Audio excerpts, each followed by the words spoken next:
بسم اللہ الرحمن الرحیم اللہ اکبر کبیرہ والحمد للہ کثیرہ وسبحان اللہ بکرۃ و اصیلا۔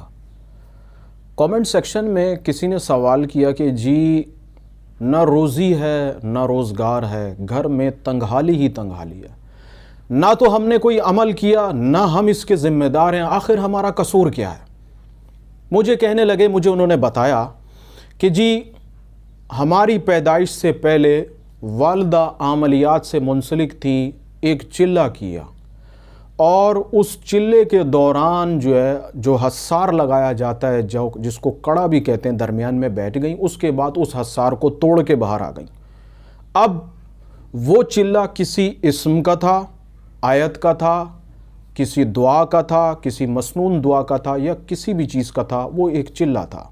آیا کسی مخلوق کو حاضر کرنا چاہتی تھی یا کیا تھا؟ بہرحال رجت ہو گئی اور جسمانی اور ذہنی چیزیں اور معاملات بگڑ گئے۔ پھر علاج کروایا، علاج کروانے سے جو ان کی جسمانی حالات تھی، جو ذہنی صورتحال تھی، وہ بہتر ہو گئی، لیکن رجت کا سلسلہ چل پڑا۔ اور پھر اسی حالت میں جس میں وہ رہیں، اس کے بعد ہماری پیدائش ہوئی، ہم بچے پیدا ہو گئے، اور پھر یہ سلسلہ رکا نہیں بلکہ چلتا چلا گیا۔ اب سوال یہ ہے کہ آیا ہم اس چیز کے ذمہ دار کیوں ہیں؟ کیا ہم نے کیا تھا؟ کیا ہمارا قصور ہے؟ نہ ہمارا عملیات سے کوئی تعلق تھا، نہ ہم نے کوئی چلہ کیا۔ اب کیا کریں؟ کیسے اس رجت سے نجات حاصل کریں؟ دیکھیے، میں نے رجت کی ایک ویڈیو اپلوڈ کی، اس میں وضاحتیں کی ہیں۔ اس میں نے آپ کو ایک بات یہ کہی کہ دیکھیے، رجت کا اگر علاج نہیں کرائیں گے یہ تو منتقل ہو جائے گی، آپ کے ساتھ بھی منتقل ہوگی، اگر آپ کی آگے نسل بنتی ہے تو اس میں بھی منتقل ہو جائے گی، اور یہ تباہی بربادی چلتی چلی جائے گی۔ اس کا حل کیا ہے؟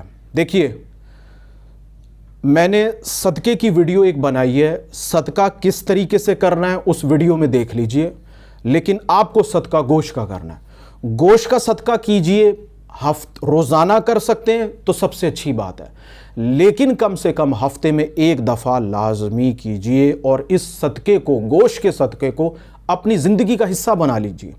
اور یہ صدقہ آپ اس نیت سے کریں گے کہ جو عمل کیا تھا اس سے جو رجت پیدا ہوئی، جو بلائیں، آفتیں، تکلیفیں ہماری طرف امنڈ آئیں، ہم پر قابض ہو گئیں، غالب آ گئیں، یہ ان کا صدقہ ہے، اللہ تعالی ہمیں اس سے نجات دے دے۔ ایک کام۔ دوسرا کام آپ نے یہ کرنا ہے کہ اسماء الہی میں اللہ تعالیٰ کا ایک اسم ہے یا سلامو، آپ یا سلامو کا ختم کروا لیجئے اپنے گھر کے اندر۔ ایک ختم ہوتا ہے 1.25 لاکھ کا۔ آپ کے گھر کے اندر افراد زیادہ ہیں تو آپ خود پڑھ لیجئے، اگر افراد کم ہیں تو اپنے رشتہ دار، دوست، احباب کو بلا لیجئے، اور اس گھر کے اندر بیٹھ کر جہاں آپ رہتے ہیں ایک ہی نشست کے اندر 1.25 لاکھ یا سلامو پڑھیے۔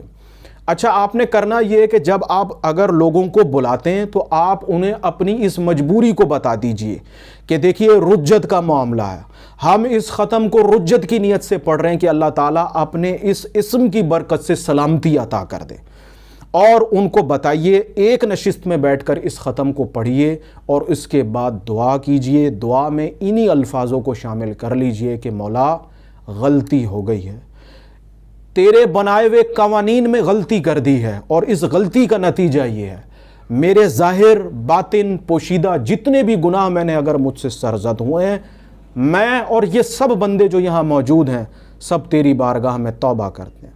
اے اللہ، اپنی اس مخلوق سے نجات دے دے، ان پریشانیوں سے نجات دے دیجئے۔ یہ ایک ختم ہو گیا۔ اس طریقے سے آپ کوشش کیجئے، کچھ عرصہ ٹھہرنے کے بعد پھر ختم کیجئے، پھر کچھ عرصہ ٹھہرنے کے بعد پھر ختم کیجئے۔ اس طرح 3 ختم آپ لازمی پڑھیے، انشاءاللہ تعالی بہتری کے، مشکل کشائی کے اسباب پیدا ہو جائیں گے۔ ختم کے آخر میں کھانے کا اگر آپ انتظام کر سکتے ہیں تو بہت اچھی بات ہے، ورنہ مٹھائی کا انتظام کر لیں۔ اس طریقے سے پڑھیں، رجت کی پریشانیوں سے نجات مل جائے گی۔ یہ حقیقت بات ہے کہ دیکھیے، آپ تو اولاد ہیں، اس میں آپ کا کوئی قصور نہیں، لیکن یہ غلطی اس عمل کرنے والے کی ہے، اور بالفرض اگر اپنی زندگی کے اندر وہ اس عمل کا توڑ، اس رجت کا توڑ نہیں کرے گا تو یہ چیزیں منتقل ہوتی چلی جائیں گی، یہاں تک کہ نسلیں تباہ و برباد ہو جائیں گی، اور حاصل کچھ نہیں ہوگا۔ یہ اس رجت کا نتیجہ ہے۔ تو رجت کے عمل کو روکنے کے لیے ختم پڑھیں، صدقہ کریں، انشاءاللہ تعالیٰ بہتری کے اسباب پیدا ہو جائیں گے۔ رب تعالیٰ کی بارگاہ میں بڑی عاجزانہ دعا ہے، اللہ تعالیٰ ہمیں قوانین عملیات کی پاسداری رکھنے کی توفیق عطا فرمائے۔ عملیات اگر کر رہے ہیں تو اس کو سمجھ کر کرنے کی توفیق عطا فرمائے، اور رجت جیسے معاملات سے اللہ تعالیٰ اپنی پناہ عطا فرمائے۔ آمین ثم آمین۔